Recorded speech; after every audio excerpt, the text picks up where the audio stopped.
waaw dañuy sant yàlla d'abord parce que xam nga lu am rek sotti suñu borom la neex donc ñun dañuy sabablu rek donc sant ko bu baax julli ci yonent bi sallallahu alayhi wa sallam comme ni ma ko waxee léegi projet bi ku ne xam na njëriñam moo tax man bi ma ñëwee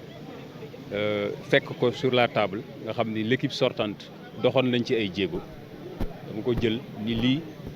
dinaa xar sama tànku tubéy pour mu sotti ci laa commencé c'était en moins de parce que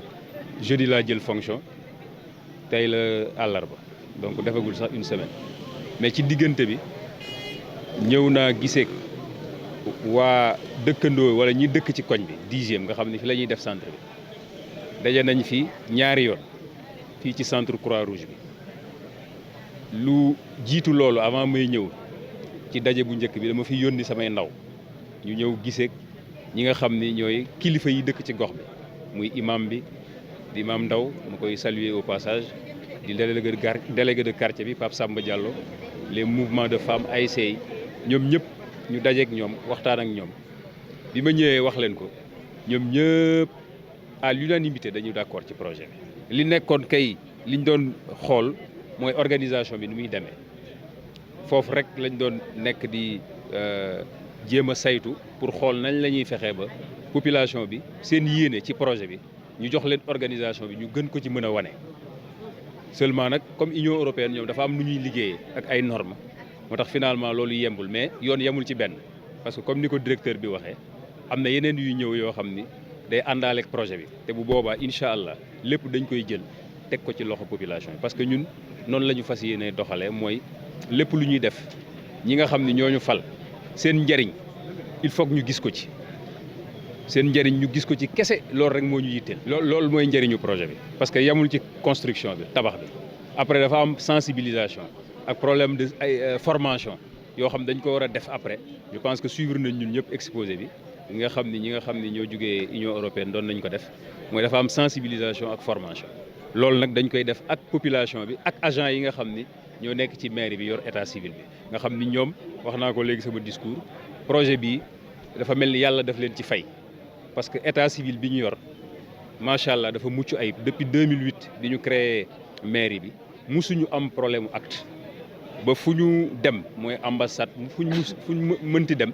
musuñu ñu topp ni am na seen benn agent bu bind këyit bu baaxul wala bu njuuj njaaj ci wàllu këyit. donc liggéey boobu ñu doon def moo lay wan ni yàlla effort rek lay fay ba yàlla tey may ñu centre bi en toute objectivité nag comme ni ko directeur bi waxee ñu xool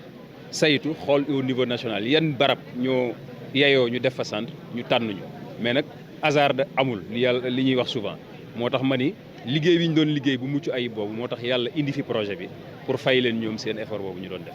Aliou Ousmane Sall, directeur de l'état civil ci ministère collectivité territoriale. Une mission de travail avec une délégation de parlementaires européens, comme vous le savez, dans le cadre de la mise en œuvre du programme NECAL, qui est un programme phare pour le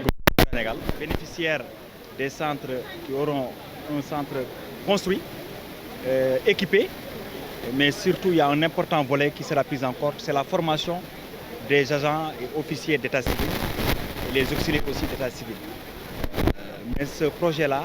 va contribuer à aller vers l'enregistrement universel des faits d'état civil. Donc c'est dans ce cadre-là que nous sommes aujourd'hui ici à Thiès-Ouest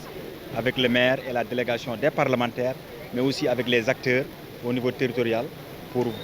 voir le travail qui a été fait, les acquis, mais surtout aussi les perspectives pour le court terme. La durée des travaux pour les constructions, ça ne dure pas plus de 6 mois, d'après l'agenda qui a été planifié au-delà des intempéries, parce qu'on a lancé le processus, il y a des prestataires qui ont été sélectionnés. Bientôt, on va commencer les travaux. Le choix a été objectif. C'est sur la base de la cartographie réalisée dans tous les centres d'état civil du Sénégal. On a vu que Thiès-Ouest était en location. Il n'y a aucun critère, il n'y a pas aucun critère qui a été au-delà de la réalité que la cartographie nous a montré. C'est à partir de la cartographie qu'on a vu que parmi les communes qui doivent avoir un centre, Thiès-Ouest remplissait toutes les conditions pour bénéficier de ce centre d'état civil.